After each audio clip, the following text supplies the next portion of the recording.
Rebellious Studio presents the Mind Body Podcast with your host, Maria Angelova. Hey, Rebels, welcome to the Mind Body Podcast, your rebellious podcast with me, your host, Maria, where it is all about a strong body, calm mind, healing, and fully living. It is my pleasure today to have on today my friend and colleague, Helen Panos. Hello, Helen. How are you doing? Hello, Maria. How are you doing? I'm doing terrific. I am great, and I'm excited to talk about, I think, passion, following your dream, entrepreneurship, and something else I'm passionate about, kids, right? Because Helen is, well, you know what? I'm not going to tell people who you are. You're going to tell us by sharing 3 words with a little bit of backstory of who you are.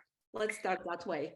Well, I am Helen Panos. I am an educator of 25 plus years in a public school system in the metro Atlanta area. And I am, most of my years were spent in middle school, but I have Dynamis Learning as a K-12 Tutoring, Advocacy, and SAT, ACT prep company. We are helping children right now. We are bridging the gap, the educational gap that's out there, to help kids get to where they are now currently and where they want to go or be. And I think that's important. You don't just push kids into being something they're not or can't be. So that's what I love about that line, is we are also providing resources, support, and solutions now. That's our new rebranding and the advocacy part of the K-12 tutoring. So we do mainly in Atlanta, but we do in person in the metro Atlanta area. We also come to you. We do not have a facility. We don't have a brick and mortar. And also we are nationwide virtually. So we could do virtual in Atlanta, we could do virtual in person, virtual nationwide, and in person in Atlanta. All right. Helen, tell us 3 words that describe you and tell us a little backstory behind each word. Let me see. I believe I had said, oh gosh, I hope you're going to edit because I've forgotten them. So you know what? Don't worry about what you said and what you're going to say now, because you can totally change it. Okay. So I would say empowering, passion, and consistency is important too. Those are like 3 big words that I just live my whole life around. And I think that's pretty much why I actually started my business, is because of those. Yeah. Empowering, how great it is to empower kids to be who they are and to develop their gifts into doing what they want to do. I think, a little bit about my story. I come from a family of academics, and it was very much about making good grades and passing the tests. And it really wasn't as much about what I wanted to do. I was good in sports and I enjoyed sports. And, and I don't hold that against my parents, because I know that they did the best that they can based on what they knew and their academia. So, and coming from Eastern Europe, academics was big. But I will tell you, as I'm raising my daughter, I'm a lot more intentional about giving her space for her to do what she likes to do, and not be as focused on per se the grades, but the experience and learning, and really taking even the life lessons that come with learning. And I would love to hear what you have to say about that as an educator, Helen. Oh, yes, that's beautiful. That's perfect, Maria. She's a lucky little girl to have you as a mom, because that is very important. I think life lessons are almost as important as the actual academics that they get in school off of their subjects, right? Because you can take things, if we think about it as entrepreneurs, we go to school, we get our college degrees, right? But we may not necessarily stay in that degree. I didn't at first. I started off in business, and then I got a certification in education, and then I went into teaching. And now look at me, I'm an entrepreneur. It's in education, but I've had to learn a lot of things, and a lot of things are by experience. And I always say to kids, the best way you can learn when I'm tutoring kids to help them get in the gifted program, I just said this yesterday, is, vocabulary and things like that you see on tests, you're not really going to just learn all of those out of books, right? It's more the experience. I could tell your parents take you places like maybe museums or traveling, and the way you become more well-rounded is to travel and see the world and see other vocabulary words that you're going to maybe run into later on that you may not normally see. So I definitely agree with that. Experiences are important. I am so glad that you brought up travel and experiences, because we're having this little dilemma at the house where I want to take this trip and I have to take my daughter out of school for a couple of days. And it's funny because I've gone through my entire transition from corporate into entrepreneurship. And, I was a star student, I was an A student, honor student, all of that. And when I got into entrepreneurship, I got into it a little bit cocky, like I know what I'm doing, and life very quickly told me, like, no, not really. Let me teach you. And I kind of had to start all over again.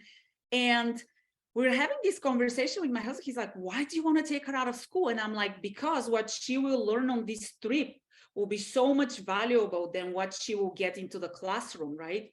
She will have firsthand experience with a different culture, different language, different food, different people, things that you just don't get in the classroom. And I think that is so valuable to especially a child, to everybody, adults as well, but especially a child whose mind is developing. I agree, because when years ago, when a lot of kids would take off and go with their parents because they had that opportunity, let's say the father was traveling for work, and I would just say, take notes when you're gone, come back, do a PowerPoint, and I want you to share it with the class, because other kids may never have that opportunity to do what you just did, go to Australia. I had kids that would go to Australia for a week and a half or so. Now, you have the truancy laws and you have to be more careful about, that they're very, stringent on how many days kids can miss and all of that. But yeah, I do recall those days when kids would leave quite a bit. And I just said, make it into an educational experience and bring back something that you could share with the class, because I'm going to ask you to share it. And I was a social studies teacher, so that worked out perfectly. That's what they would do. Yeah. What would you say called you to take on an entrepreneurship path? So we all know COVID just happened a couple of years ago, and of course, there's some educational gaps because of that, but there's also been gaps before even COVID occurred. So I knew, gosh, at least 7 or 8 years ago, if not before that, that I didn't feel that the school systems were going down the right path with kids, not all kids. Some kids are fine. They're very, rebellious, let's say. They're gung-ho, they work hard, and they'll be fine, even with a little teaching, right? But there's a lot of kids, I'd say 75% of them at least, need a lot more assistance and nurturing. And so I knew and saw the path that the school systems were going down, which was more about testing and how important testing was. And that kind of changed the way I taught too. It wasn't as interesting, to be honest with you. It wasn't as fun. I didn't feel like they were getting what I feel like they should get. And too much emphasis on testing. And testing is important because it does reveal data, but we as teachers, I know many teachers would agree with me that there needs to be some, realization about testing as well, because testing is what that child looks like on that day at that moment. And it may be reflected on what classes they take in the future. So I feel like that's a little bit unfair, but I think kids definitely need to learn. And so I started Dynamis Learning, which is rebranded to Dynamis Learning. It was Dynamis Learning Academy. And I feel like the only way to really reach children is to help them where they need to be, where they are now, and where they need to go. And that's very personalized and customized. And we all know that these classroom sizes are very large, and the school systems cannot handle what's going on today. Let's just be honest about that. And I think there's a myth running around where parents think school systems are going to fix all the problems, and that's not true. And it really hasn't been true. Even more so today, it's not going to be true. So there's a lot of differentiation, even more so, and a lot of problems occurring. And so it's impossible for one teacher in a classroom of 30 to 35 to really fix all those problems in the limited time they have. I'll just be honest about that. And I was talking to somebody who is part of Fulton County School Board, and we were having a discussion about the reduction of classroom sizes, and she brought up the cost, the crazy cost that's associated with reducing classroom size, which I understand. And I think something very important that you bring up, and I would say that's in the context of education as well as health and healthcare, is that we really need a mindset shift. Tell me if you agree with that, with the way we look at, are the teacher, is it only the teacher's responsibility to develop a child? There is also the responsibility of what happens at home, right? Exactly. We can't just outsource the kid out and expect that they're going to get all of the attention from the teachers, because let's talk about teachers as well. I think teacher burnout is another huge issue that's happening out there. You brought up the point of, teachers not really loving as much as what they do, because the curriculum is not about teaching and them enjoying teaching, being creative. It's about following a rigid structure in order to pass a test. So that's one. They have to handle all of these kids with different personalities, right? And then there's all of that bureaucracy that they have to take care of past the regular workday. So there is the teacher burnout there. So it really becomes magnified, because when the teachers are burnout, I was talking to somebody else, if you have a teacher who is burnout, how do you expect that teacher to inspire and be positive and patient with a child? Right. Yeah, that's difficult. I have one child who is a preteen, right? And sometimes for me, it's a challenge to handle one child. I don't know how you do that with 30 of them. Yeah, it's definitely challenging, and depending on the dynamics of the classroom, it can be even more challenging. But yeah, I'd say for sure the burnout is for real. I think the system really needs to sit back and take a look at where they are now and how things can be changed, because of what, I'm a native Atlantan. Since things, and as you know, I am of a Greek culture, so I'm just like you. There was a lot of push. You're going to college. You're gonna be an A student. I was, and graduate with honors. But there's also an importance of what you said about the child should enjoy learning as well, that they're not just push to the point that everybody becomes anxious and there's anxiety that runs the gamut. So every child is different. Some can handle a lot more than others, and I just think they need to sit back and take a look at what scenario is going on now. It can't continue to work in the same way it's been. It needs to look differently, in my opinion, and I have some ideas I won't share here. But and it's going to take a lot of people to probably, talk to the state government, the legislatures, and start bringing that up, that it's not working. It's really broken, to be honest. And everybody's just going through the motion at this point.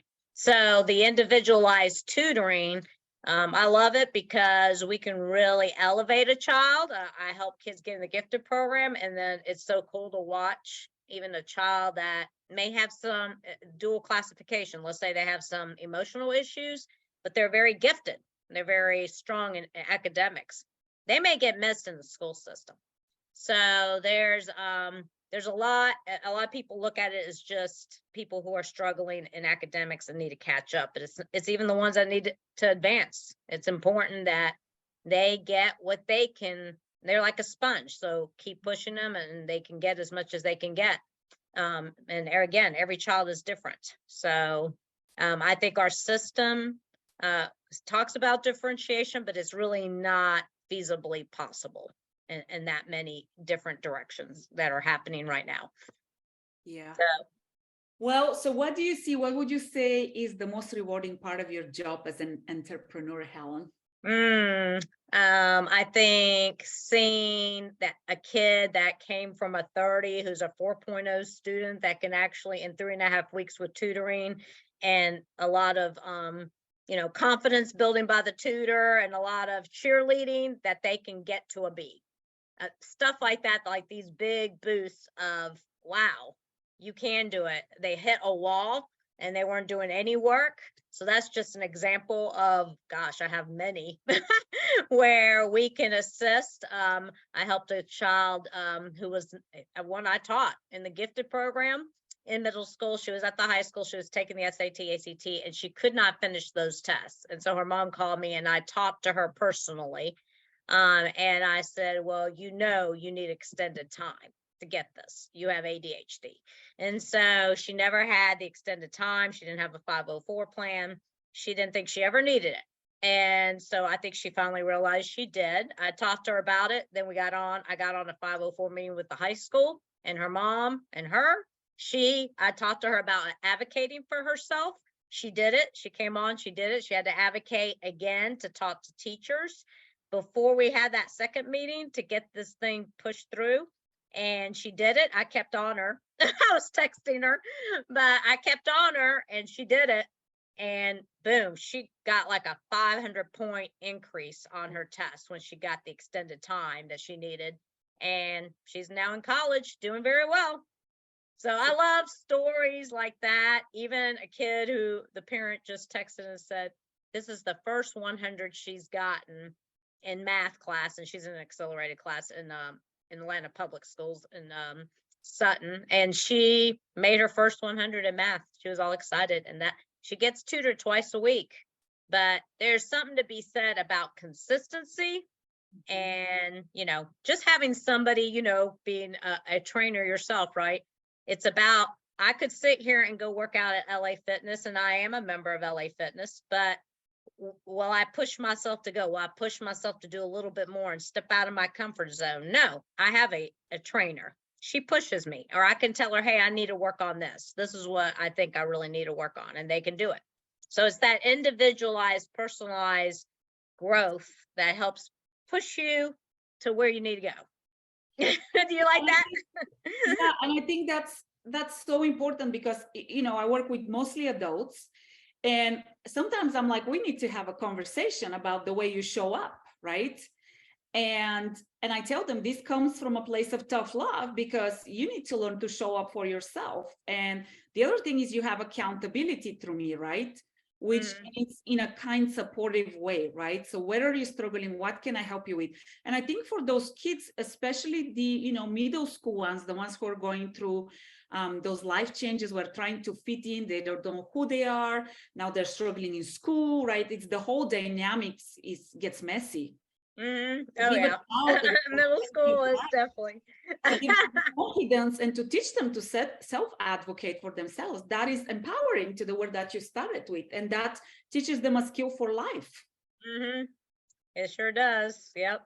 That's what I love about actually being not in the classroom. There's certain things you just can't do as a teacher, but as an entrepreneur, we definitely can do a lot of things. And we talk, there's 18 of us, so I can go to any of my tutors and say, hey, can you talk to this tutor? I think you have this strength, and I know what my tutors have as strengths. So we can get what we need with us as a collaboration and a team.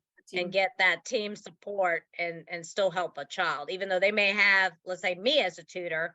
I'll still reach out to somebody else and I'll pair those two tutors together to have a discussion.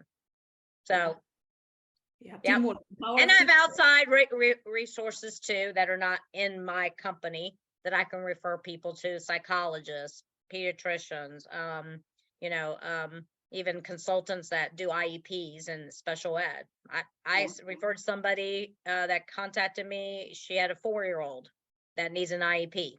And so I was like, oop, that's outside my boundary. I know where my lane is. So I sent her to a specialist that can deal with that. So yeah. Changing somebody's lifestyle and life, I would say, takes a tribe sometimes, right? So I refer to a lot of people, whether it's a massage therapist or myofascial release or, a chiropractor or whatever, or to a PT. Sometimes like you need to have an ortho check this, right? I am not a physician. And the goal is to empower somebody. In your case, different aspect. I'm the pillar of health, you're the pillar of education. To help them build a better life for themselves. All right. I believe in solving the problem. That's what it's all about. Find out, listen to what the need is, see if I can solve the problem. If I can't, my last resort is I'm going to farm that out to somebody else. that has the expertise I don't have. Yeah, very cool. Helen, let's go with, we can't end without me asking you, what's your definition of rebellious? I would say it's stepping outside the norm in a good way, and changing things up. I mean, that's, I think that's exactly what I said, is the system is broken, in my opinion, and it has been. I've already seen that from years ago. It's not just COVID. And so and parents, and as a village, I say it takes a village. My tutors connect with the teachers. I ask my parents to connect the tutor to the child's teacher, and we talk on email because they will talk to us differently than they will a parent. So it takes a village to get the support and the needs, because like you said, parents see their children only so many hours. The teachers have a lot of kids, they see them so much, and then we have the tutor. So the more people that are involved, the better for the child. And I think that's causing a creative, outside the box thought process that works. Solution. Yep. It's a solution that I hear superintendents are kind of now talking about. So, hey, I've been doing it. You know what? Sometimes it takes one person to step outside the box or outside the comfort zone to get others to go, look at that, right? Which is the whole purpose of this podcast, to get people to think outside the box in whatever area of life they can use growth. And to answer your question, I mean, I felt like my growth it reached its max at 25 years and really before. So my growth was stunted if I was staying there any longer. So I had to step out in order to do other things and be rebellious and go against the grain, but not in a bad way. And you know what? I also want to say what you just said. I think by you stepping outside of the comfort zone, you're offering that empowerment to kids who wouldn't have it otherwise, right? So by you putting yourself out there and being rebellious, you're helping others to be better, right? Mm-hmm. I think that's very, very important to note, because had you stayed somewhere where you're not growing and you're stagnant and you're unhappy, you can inspire and empower the way you do now. That's correct. That's true, because my hands were tied. And they're not tied in my own company. Yeah. So Helen, how can people find you? What's the best way to follow you or reach out if they have questions? So you can reach out. First of all, my website is www.dynamislearningacademy.com. It's still that way. And on there's a contact place up on the top, and you can click on that and email me that way, or you can contact us through 770-282-9931. That's our business number.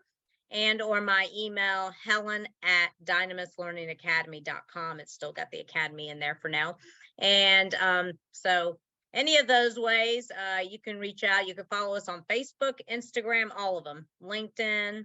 And I invite you to do that. You can come get on our newsletter list. We do have a newsletter and a podcast. Where Maria has been on it. Yeah. And you can go on my website and see all my blogs, all my podcasts, and listen to anything that you think is important as a topic to you and reflects and helps you learn as a parent. I think parents don't know what they don't know is my favorite sentence about them, because there is too much to know. And so what you know, you need to go figure out. Just go start looking for really great blogs and podcasts and things like that, and just arm yourself with knowledge way ahead of your child having to do something. For instance, SAT, ACT prep. Don't wait till they're in 10th grade. Start finding out about that in 8th grade. We're even doing what's called preteen planning for high school, because high school counselors don't have time to even do that once they get into high school. We're starting it from 7th and 8th grade. We help plan out a child. We talk to them for an hour, and I have a tutor that helps plan out what subjects and they should be on what path as they're going through high school.